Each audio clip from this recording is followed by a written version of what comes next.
नमस्कार, एजुकेशन नगरी की खास पेशकश एजुकेशन बुलेटिन में आपका स्वागत है। मैं हूं आपके साथ दीपशिखा। चलिए रुक करते हैं शिक्षा जगत से जुड़ी बड़ी खबरों की ओर। चतुश्रेणी कर्मचारी सहित प्रक्रियाधीन भर्तियों से 1 साल वेटिंग नियम लागू करने की मांग को लेकर 30 जुलाई को जयपुर में एक बड़ा आंदोलन होने जा रहा है।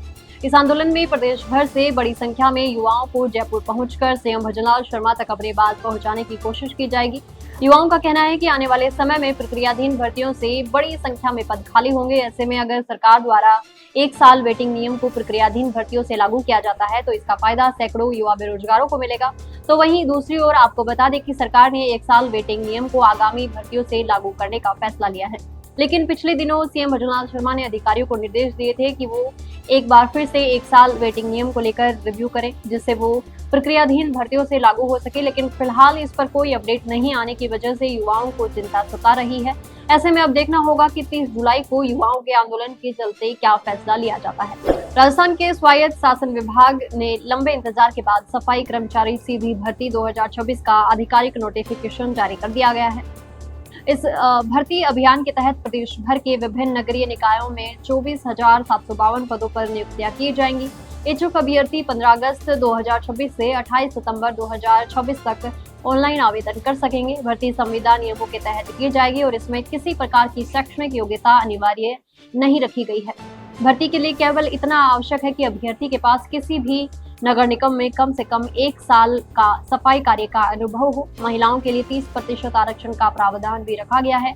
जिलावार पदों में जयपुर सबसे आगे है, जहां 4,811 पद स्वीकृत किए गए हैं। इसके अलावा बीकानेर में 1,084, जोधपुर में 890, सीकर में 480, भरतपुर में 450, अलवर में 426, उदयपुर में 300 और अजमेर में 290 सहित अन्य जिलों में भी भर्ती होगी। लंबे समय से भर्ती की परीक्षा कर रहे अभ्यर्थियों के लिए बड़ी सौगात मानी जा रही है, जिससे हजारों युवाओं को रोजगार का अवसर मिलेगा।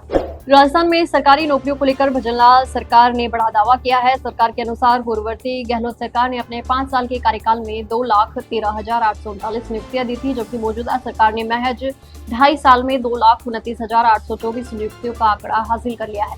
इनमें 1,78,397 पदों पर नियुक्तियां दी जा चुकी हैं और 51,427 पदों की भर्ती प्रक्रिया अंतिम चरण में है। सरकार के मुताबिक मार्च 2027 तक 81,023 पदों पर भर्ती परीक्षाएं करवाई जाएंगी, जबकि 70,031 पदों पर भर्तियां पाइपलाइन में हैं। ये सभी प्रक्रियाएं पूरी होने पर कुल नियुक्तियों का आंकड़ा 3,80,878 तक पहुंचने का अनुमान है। जिलावार नियुक्तियों में जयपुर सबसे आगे है, जहां 20,734 लोगों को सरकारी नौकरी मिली। इसके बाद सीकर में 7,287, जोधपुर में 6,960, अजमेर में 6,729, उदयपुर में 6,587, अलवर में 6,488, झुंझुनू में 5,781, नागौर में 5,707, दौसा में 5,384 और बांसवाड़ा में 5,298 का स्थान है।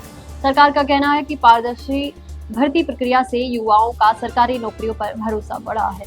राजस्थान हाईकोर्ट ने पे प्रोटेक्शन से जुड़े विवाद में शिक्षकों को अंतरिम राहत देते हुए वित्त विभाग के 2 सर्कुलर और उसके आधार पर जारी वेतन रिकवरी की कार्रवाई पर रोक लगा दी है। मामला नरेंद्र सिंह व अन्य बनाम राज्य सरकार व अन्य से संबंधित है, जिसमें याचिकाकर्ता पहले तृतीय श्रेणी शिक्षक थे और बाद में उन्हें वरिष्ठ वे अध्यापक बने।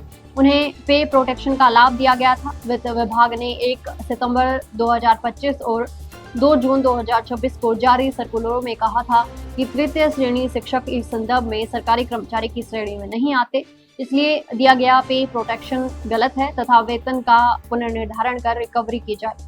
इसके बाद शिक्षा विभाग ने रिकवरी के आदेश जारी कर दिए थे। मामले की सुनवाई न्यायमूर्ति नुपुर भाटी की अदालत में हुई, जहां कोर्ट ने राज्य सरकार से जवाब तलब करते हुए 2 सर्कुलरों और रिकवरी की कार्रवाई पर अंतरिम रोक लगा दी। याचिकाकर्ताओं की ओर से अधिवक्ता हरेंद्र नील ने पैरवी की। आपको बता दें कि हाईकोर्ट ने मामले में याचिकाकर्ताओं को राहत दी है, जबकि इस सरकार के फैसले से करीब 50,000 शिक्षक प्रभावित हो रहे हैं। राजस्थान एसओजी ने फर्जी एफएमजीई प्रमाण पत्र के आधार पर सरकारी मेडिकल कॉलेज में इंटर्नशिप कर रहे एक युवक को गिरफ्तार किया है। आरोपी की पहचान नितिन कुमार निवासी सहादरा दिल्ली के रूप में हुई है, जो करौली की राजकीय मेडिकल कॉलेज में इंटर्नशिप कर रहा था। एसओजी के अनुसार नितिन ने साल 2022 में कजाकिस्तान से एमबीबीएस की डिग्री प्राप्त की थी, लेकिन भारत में डॉक्टर के रूप में प्रैक्टिस कराने के लिए आवश्यक एफएमजी ई स्क्रीनिंग परीक्षा कई प्रयासों के बावजूद पास नहीं कर सका। आरोप है कि इसके बाद उसने दौसा निवासी एक व्यक्ति की मदद से करीब 10 लाख रुपए देकर फर्जी FMGE प्रमाण पत्र तैयार करवाया और उसी के आधार पर मेडिकल कॉलेज में इंटर्नशिप शुरू कर दी।